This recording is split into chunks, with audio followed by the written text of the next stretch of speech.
मेरे साथ ऐसी शख्सियत मौजूद हैं जो पुलिस कांस्टेबल की नौकरी किया करते थे आज से 14 साल पहले, लेकिन अब ये साइमा के नाम से पुकारे जाते हैं। इनको ख्वाजा सरा बने हुए कितनी देर हुई, किस तरह बने? जेंडर उसमें ना थोड़ी बहुत हरकतें होती हैं लेडीज टाइप की, जैसे कहते हैं ये जनाना है, ये इस तरह का है, ये नहीं बिल्कुल नहीं रखते। जब मेरा ऑपरेट हुआ था उनको पता चला था। अच्छा। तो उन्होंने तो मुझे अपने बलादरी से ही निकाल दिया, यानी कि छोड़ दिया भाइयों ने, खत्म कर दिया क्योंकि माँ बाप तो मेरे नहीं है। बाप मेरे को पता चला उसको अटैक हुआ।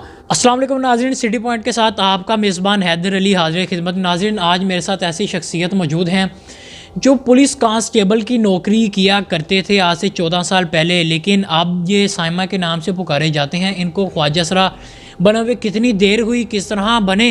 आइए चलते हैं, ये मुकम्मल तफसील इन्हीं से जानते हैं। अस्सलाम वालेकुम। जी वालेकुम सलाम। कैसे हैं आप? ठीक हूँ, अल्लाह का शुक्र अल्हम्दुलिल्लाह। अच्छा, मुझे ये बताएं कि आप पुलिस की जॉब करती थी, तो उसके बाद आप ये ख्वाजा सरा किस तरह बनी? जी वो मेरा ख्वाजा सराओं के साथ आना जाना था। यानी कि मेरे दोस्त थे, हमारे घर के साथ ही डेरा था, तो उधर आती जाती थी। वो ना जो होता है ना ख्वाजा सरा यानी कि जेंडर, उसमें ना थोड़ी बहुत हरकतें होती हैं लेडीज टाइप की, जैसे कहते हैं ये जनाना है, ये इस तरह का है, ये पतजन खा, ये वो जो भी कहते हैं। तो वो ख्वाजा सराओं को पता होता है कि ये हमारी फील्ड में आएगा बासानी, तो उससे फिर अपने पास बुलाते हैं। उसमें रूह होती है, फिर इनके हथे चढ़ जाता है, वो इनके जैसी हरकतें करने लग पड़ता है। तो इस तरह ही मेरे साथ भी हुआ। यानी कि फिर मुझे कहते थे कि कितनी है सैलरी आपकी, यानी कि तनख्वाह मैं कहती थी इतनी है, मतलब उस वक्त 2-3 हज़ार ही होती थी, 2500 3,000, 14-15 साल पहले की बात है। तो फिर ये कहते हैं उन्होंने क्या इधर, जब मैं देखती थी ज़ाहिर पैसे देखती, हर चीज़ देखती, 3-3 4-4 मसलन इनके मकान है, किलो का इनके पास सोना है, मसलन काफ़ी अमीर होते हैं ये जो डेरेदार है, हर चीज़ है, गाड़ियाँ हैं, हर चीज़ है इनके पास जो डेरेदार है। तो डेरेदारी में आना भी हो तो मसलन अगर मैं इनके सीट पे बैठूंगी भी ना तो 1.5 करोड़ रुपया होगा तो बैठूंगी। क्या बात है भाई। जब गुरु मेरा जाएगा, फोत हो जाता है ना जो गुरु, तो उसकी सीट पे जो भी बैठता है ना 1.5 करोड़ रुपया इसका खर्च होता है, तो फिर इनकी सीट में बैठता है, डेरेदार बनता है। अच्छा। उसकी चीज़ें इनको मिलती है, फिर वो जो रुतबा भी है वो भी मिलता है साथ। रुतबा भी मिलता है। फिर मसलन देखो ना, पहले इनके साथ भी जुल्म होते हैं, फिर ये उनसे ज़्यादा करते हैं। ये आगे जो उनके चेले होते हैं, गुरु इनके साथ करते हैं, ये चेलों के साथ करते हैं। कोई 100 में से एक है जो अच्छा है। तो अच्छा, अब आप तो इस फील्ड में आ चुके हैं, जो आपकी फैमिली है, क्या करती हैं, क्या बैकग्राउंड है आपको, वो अपने साथ रखते भी हैं कि नहीं रखते? नहीं बिल्कुल नहीं रखते। जब मेरा ऑपरेट हुआ था उनको पता चला था। अच्छा। तो उन्होंने तो मुझे अपने बलादरी से ही निकाल दिया, यानी कि छोड़ दिया भाइयों ने, खत्म कर दिया, क्योंकि माँ बाप तो मेरे नहीं है। बाप मेरे को पता चला उसको अटैक हुआ, यानी कि उसने गम किया। हम 2 ही भाई थे ना, तो ना ही हमारे चचा का कोई बेटा था, ना ही मेरे ताए का कोई बेटा था, हम दोनों भाई थे।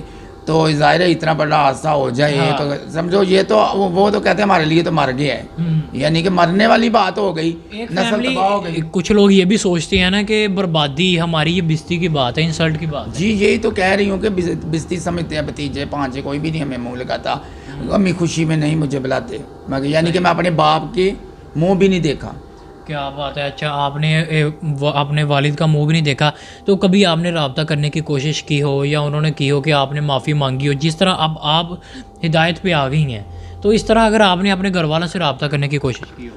नहीं, मेरी बात सुनो, माँ हो तो बाप हो, वो तो आप गले लगा लेते हैं ना। तो यानी कि भाई वो तो वैसे भी शरीक होते हैं, मेरी तरह के अलावा भी कोई और भी आम भी इंसान, तो उसके साथ भी पता है ना आपको आजकल का ज़माना कौन सा है, नहीं मिलते जुलते। जो अमीर होगा वो गरीब से नहीं मिलेगा, सक्का चाहे भाई क्यों ना हो, बहन क्यों ना हो, नहीं मिलते, रिश्ता भी नहीं लेते। दुनियादारी की ये बात है, तो हमारी तो लादा है। तो बिल्कुल ऐसी है जी। तो इसके साथ साथ किस तरह गुजर बसर कर रहे हैं फिर आप? गुजर बसर कुछ भी नहीं, फिलहाल तो फारूक हूँ, क्योंकि ये जो गुरु लोग होते हैं ये तो मांगने भी नहीं अपने इलाके में देते। अच्छा। यानी कि नहीं मांगने देते। ये अगर इनके मोहल्ले में चले भी जाओ, क्योंकि मेरा एक्सीडेंट भी हुआ है, टांग टूटी हुई है, प्लेटें पड़ी हैं, दिमाग में भी है, ये नाक की हड्डी भी टेढ़ी है मेरी। ये तस्वीरें देखो दूर पहले वाली तो अब वाली, इनमें बहुत फ़र्क है। तो मसलन जाएँ भी अपने पेट के लिए, ज़ाहिर जाना है, खाना है, तो ये नहीं मांगने देते। ये कहते हैं चोरी मांगता है, चोर चोर पीछे से बाजें लगाते हैं, जब पकड़ लें तो बहुत जलील करते हैं। यानी कि ये इन्होंने खुद ही बनाया हुआ है ना, मेरा इलाका तेरा इलाका। हाँ क्योंकि कानून ने तो इनको कुछ लिख कर दिया नहीं है। बिल्कुल ऐसे ही है, बिल्कुल ऐसी अपनी मलकियत, इन्होंने अपना इलाका बनाया हुआ है। अच्छा, इसी तरह अगर आपको दोबारा जॉब कोशिश हो कि कोई जॉब देना चाहे, या अगर कांस्टेबल की आपको दोबारा जॉब मिले? जी इंशाल्लाह मैं करूँगी, मैं जॉब भी कर लूँगी, जो भी मिलेगी मैं करूँगी। यार पेट तो पालना है अपना। देखा जाता है ना कि ख्वाजा सरा को कोई जॉब भी नहीं देता, अपने हक के लिए ये बाहर भी निकलते हैं, आवाज़ें भी उठाते हैं, तो इस हवाले से क्या कहें? ज़ाहिर मजाक करते हैं लोग, पीछे से ताड़ियाँ मारते हैं, पता नहीं क्या क्या ज़बानें इस्तेमाल करते हैं। तो ज़ाहिर है बुरी बात है, क्योंकि ये ज़्यादा था तो ये बाहर जाते हैं ना जो सिग्नलों पे आगे पीछे, ये तो मुकम्मल मर्द है। मेकअप इन्होंने इस तरीके के किए हुए हैं, डरावने। अच्छा, लोग देखकर इनके ऊपर बाजें कसते हैं। ये एक दो जो होता है वो सब की बेइज्जती करवाता है। बिल्कुल ऐसे ही है, क्योंकि उनके हाथ और होंगे ने, मुंह और होंदा है। हाँ, अब आपने अक्सर सिग्नलों पे देखे होंगे, महल्लों में देखे होंगे, जो मांगने मुकम्मल मर्द है, बाल बच्चेदार हैं। इन्होंने तो कारोबार बनाया हुआ है मांगने का। बिल्कुल ऐसे यानी है। कि एनजीओ भी बनी हुई है, वो भी कुछ नहीं देते। अच्छा। जो एनजीओ बनी हुई हैं इधर लाहौर में, सहमा भट्ट की है एनजीओ, और किसी की एनजीओ है, बाहर से पैसे लेते हैं ख्वाजा सराओं के लिए। तो यानी कि ख्वाजा सरा जो मजदूर है उनको देना चाहिए। मजदूर है, यानी कि जिस तरह मैं हूँ, मेरी टांग टूटी है, और भी बहुत मजदूर हैं बेचारे, हेल्प नहीं की नहीं करते, वो खा जाते हैं खुद। उन्होंने मकान बना लिए हैं, गाड़ियाँ ले ली हैं यानी कि एनजीओ वालों ने। नहीं, मिलता तो आपके लिए ही होगा, लेकिन वो खा जाते हैं। खा जाते हैं। मुझे तो आज तक एनजीओ से, सहमा भट्ट की एनजीओ है, अब पता नहीं वो क्या उनका नाम है, उधर है मॉडल टाउन में बनाई हुई है, जन्नत वगैरह सब। मुझे तो आज तक किसी ने किलो आटा भी नहीं दिया। रमज़ान शरीफ में भी एक दो दफ़ा गए भी हैं, कुछ भी नहीं मिलता। अच्छा, अगर देखने वाले जो हमारे नाजरीन हैं वो आपकी हेल्प करना चाहें, आपका नंबर भी चल रहा है, तो क्या कहना चाहेंगे, क्या रिक्वेस्ट करेंगे?